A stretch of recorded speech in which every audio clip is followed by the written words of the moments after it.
Okay, I want to show you how to use a pasta machine today. This is a standard pasta machine. These can be purchased online or in a store. They're generally around $50. You can pay a lot more for one, but you don't need to. I've bought these at garage sales for like $10 or $15.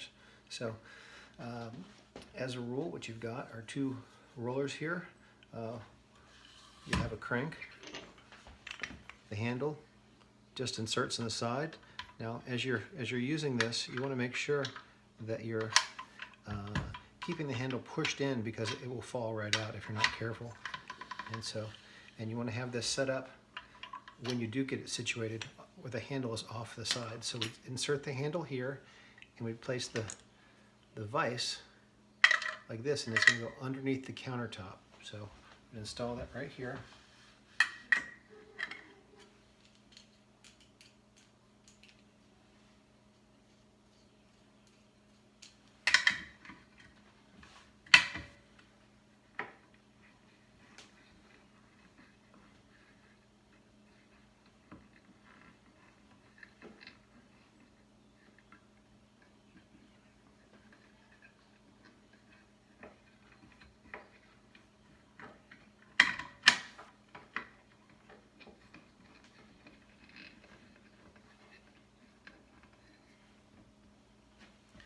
It's really important that you get that on as tight as you can right here. So the first thing I want to do is to make sure that the pasta machine is clean.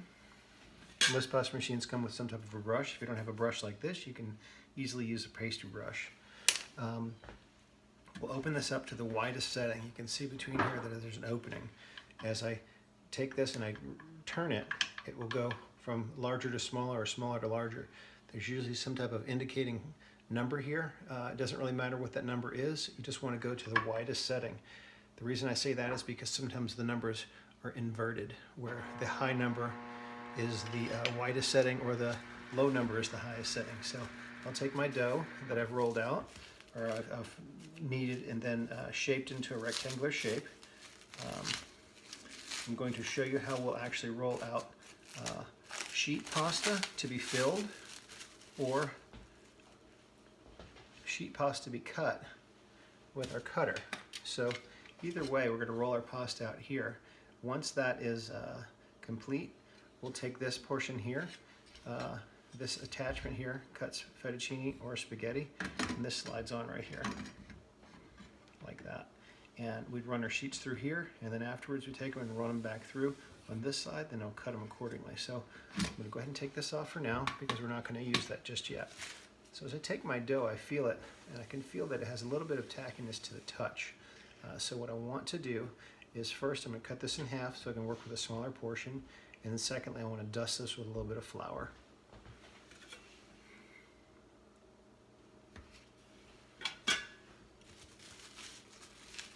The portion I'm not using, I want to go ahead and wrap it back up, set it off to the side.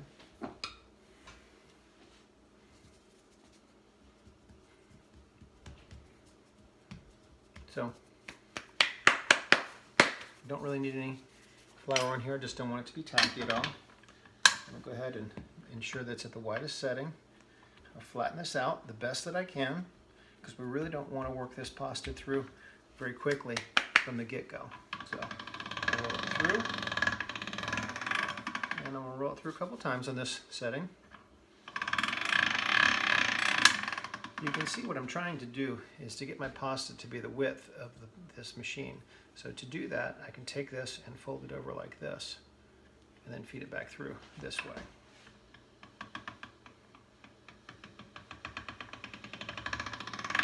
If I do not have a pasta machine, I can just as well take this dough, flatten it out, take my rolling pin, and roll that out into the shapes that I'd like to have.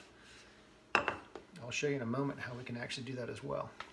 So as I do this, I want to gradually come down in my size, making sure that if the pasta has any texture that grabs a hold of your fingers at all, it's sticky or grabby, that we add a touch of flour to that. Not much, just a little bit. As I'm feeding my pasta through here, I can adjust this by holding onto this. If it starts to get too wide, or if it starts to go to one corner or the other, I can steer it away from that by holding onto it.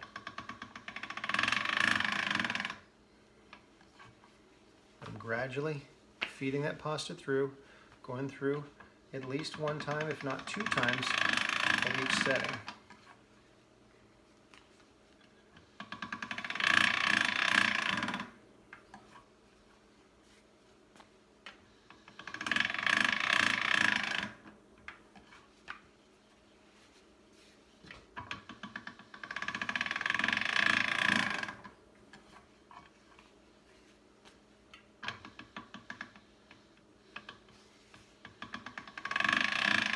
If you're not careful when you feed it in, if you don't have a clean edge like this, and it's an edge like that, it won't feed in straight and it can turn. And that's when you have to really hold on to that pasta. So it doesn't get very big until you get to the end, and then once we get to here, it really starts to grow a little bit. This is that time when it's important that you dust your flour a little bit, because in doing so, it keeps it from sticking to your rollers here. It was not getting smaller.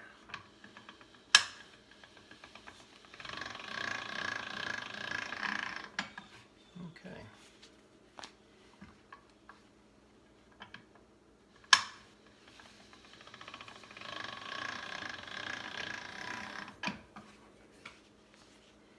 So suddenly it's twice as big.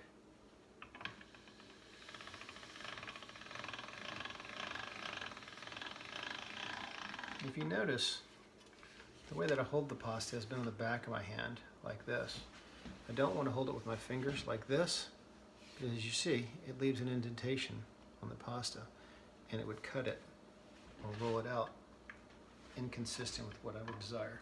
So again, as I have an edge like this, I want to make sure that it turns in, and I want to feed it in as straight as I can.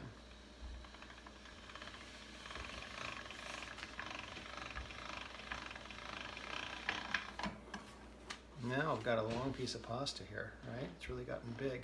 So if I'm going to fill my pasta, this is about the thickness of about 3 sheets of paper. I can almost see my hand through that. You can see the shadow. That's about where I want to be. But I am going to go just a hair thinner for our cut pasta.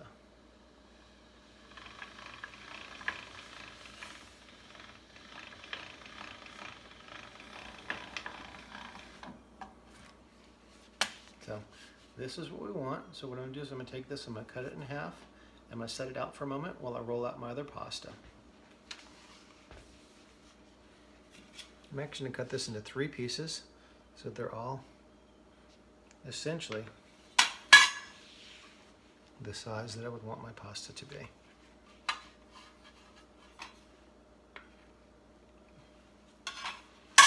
The length of regular pasta. Okay. So I'm going to take this off for a moment. Well, no, I'll leave it on. I'll go ahead and show you right now how, if we were to go ahead and cut this pasta, how we do that, since we're all here in one shot. So I'll take the same handle and I'll insert it here. And of course, you always want to be turning this in the direction where it pulls the pasta in. If you go the other direction, it will never feed in. So I find that if I do have an edge like this, you want to make sure that you get it in nice and evenly. Sometimes it's easier if you've got a more narrow portion that you feed that in first, but you want to make sure you're going in straight, because if not, it will cut it off to the side. So it's nice down the middle, just like this. I just want to make sure that I catch it as it comes out. So we've got our nice cut pasta.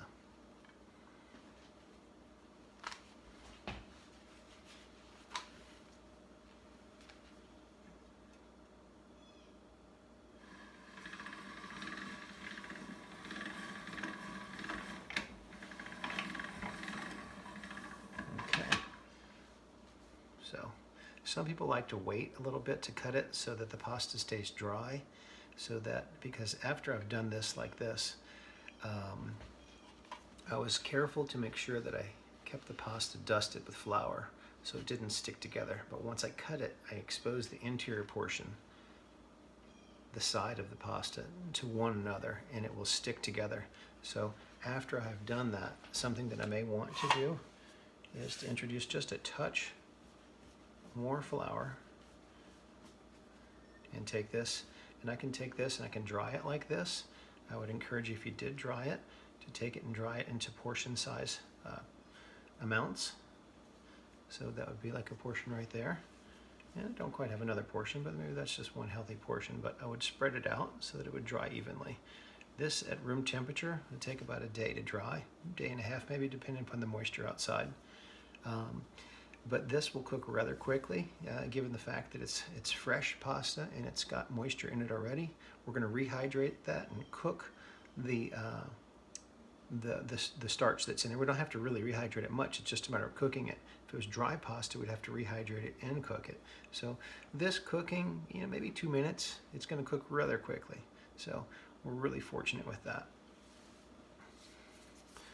So with my filled pasta that I've got here, or my pasta that I would use for a filled pasta, I can do this any number of different ways. But one of the things that you want to keep in mind is that we want to have a consistent, even-sized piece where I could take and fill one side, fold it over, and cut it with a pastry wheel, with a pizza cutter, with a knife, with a ring cutter. Any shape that you want to get, you can do it like that. So that's important. But I have put some flour on here so that will keep it from sticking together. So it's very important that prior to closing my pasta, when I put my filling in there and I go to close that pasta, that I put some type of moisture on here. If it's an egg wash or if it's water, they'll activate that starch and allow that to stick together rather nicely. I can also take another sheet of pasta, if I had one the same size, and basically lay it on top of this after I've done my pieces, and then I would shape those accordingly and cut them thereafter. So I think this gives you a good idea of how to use the pasta machine, and I'll do another video and show you how to actually roll it out by hand.